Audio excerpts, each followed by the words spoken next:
Hey Canucks fans, Ilya Mikheyev looks poised to return to the lineup, and is Bo Horvat a number one center? I'm Canuck Clay, and this is my Canucks take on one take. It's Clay's Canucks commentary for Friday, October the 14th. If you're new, here's what you should do.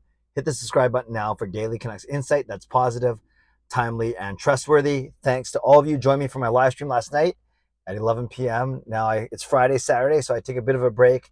And tomorrow I'll be emceeing a wedding reception, attending a wedding, be quite busy. So I don't think I'm going to vlog. I might not even get a chance to watch the game. So already you can go to my community tab and leave me a question for my Ask Me Anything vlog that I do on Sunday. So I'm giving you 2 days to get your questions in just in case I don't get a chance to do a vlog tomorrow.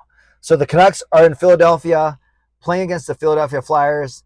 Flyers won last night, whereas the Canucks are looking to pick up their first win of their season after a 5-3 loss in Edmonton on Wednesday night.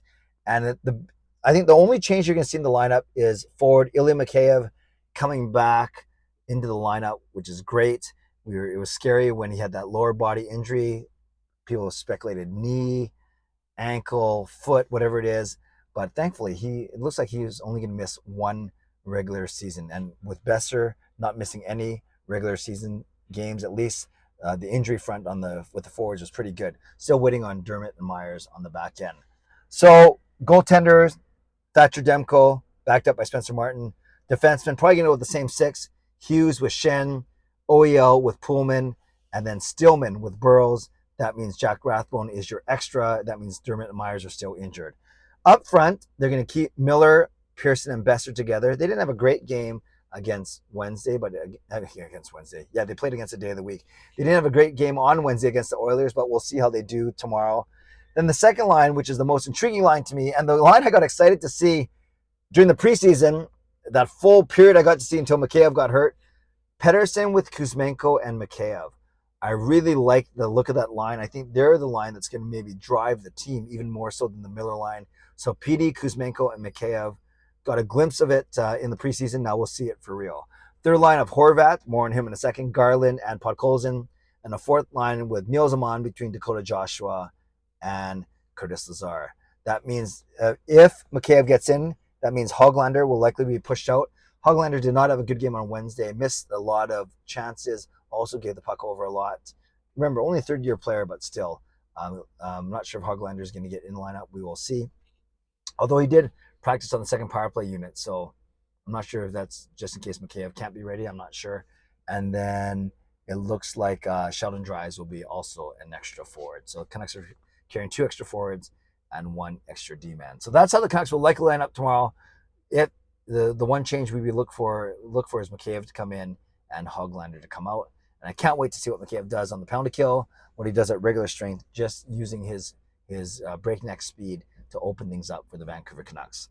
I want to spend a few minutes talking about Bo Horvat. And it's fascinating to me, Canucks fans, that he's become such a lightning rod for discussion now. Up until this summer, when we were going to focus on JT Miller's contract extension, Bo was kind of not the forgotten man, but he was kind of tucked in there behind JT Miller because we knew Miller would likely make more than Horvat. And it's amazing for me to see all the hate or all the vitriol. Vitriol is such a strong word. Hate's such a strong word. But maybe all the negativity around Horvat on Twitter the last couple of weeks. And I think it's because he hasn't signed his contract extension. He's probably looking for more money than the Canucks have offered, and that's part of negotiations. But he didn't have the best game on Wednesday night, but that's fine. A lot of players didn't. But then his agent, Pat Morris, was on the Donnie and Dhali show yesterday and basically laid down the gauntlet and said that he believes Bo to be a number one center. And the implication of that is if you believe your client to be a number one center, you're going to go after number one center type money, i.e. $7.5, no, way more than that, $7.5, $8 million.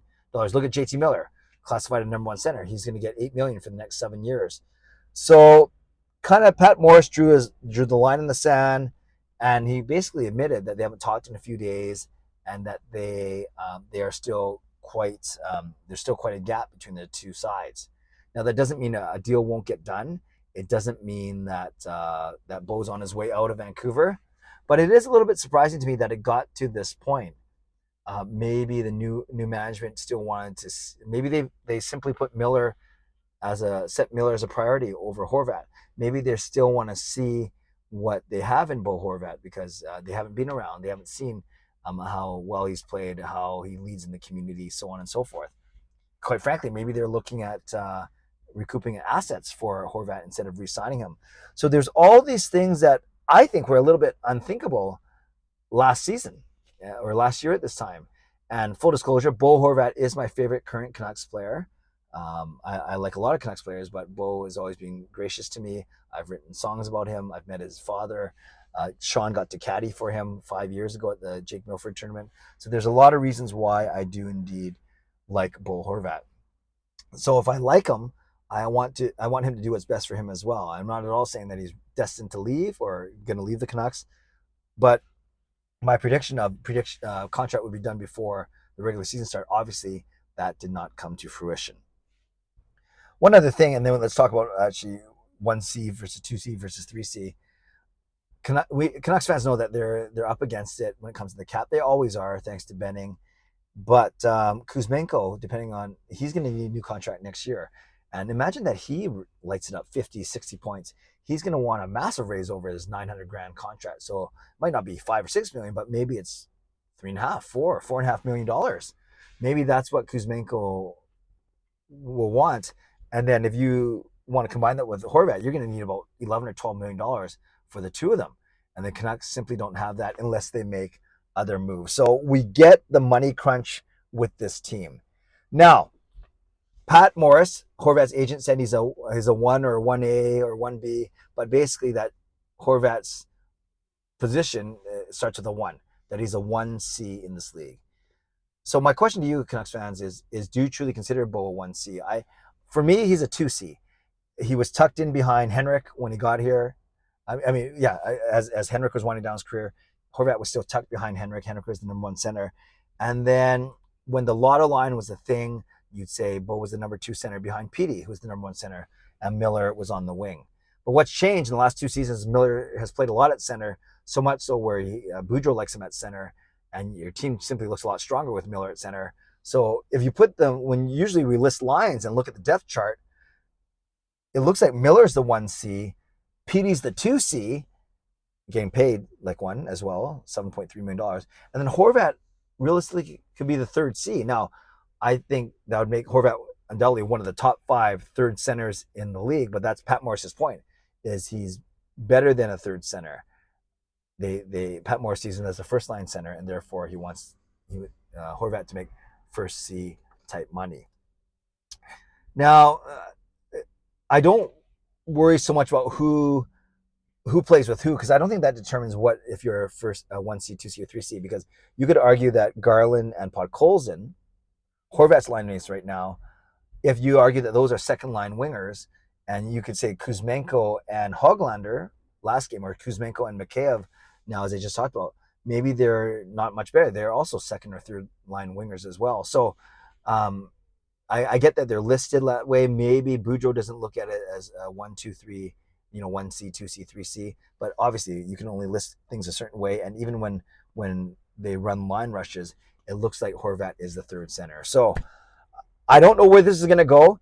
Much like we talked about JT Miller almost every day in the offseason until he got his new deal done, I think this is going to be definitely a talking point, and it's certainly a point of focus for Canucks fans, a point of attention, because they're really starting to nitpick everything that Bo does. And some are saying he's not worth close to any type of money that Pat Morris might want for him.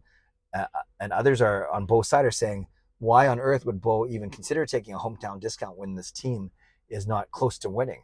Sometimes a veteran will take a hometown discount if they take less money because they think the team is very close. And by doing so, they will help the team get over the hump.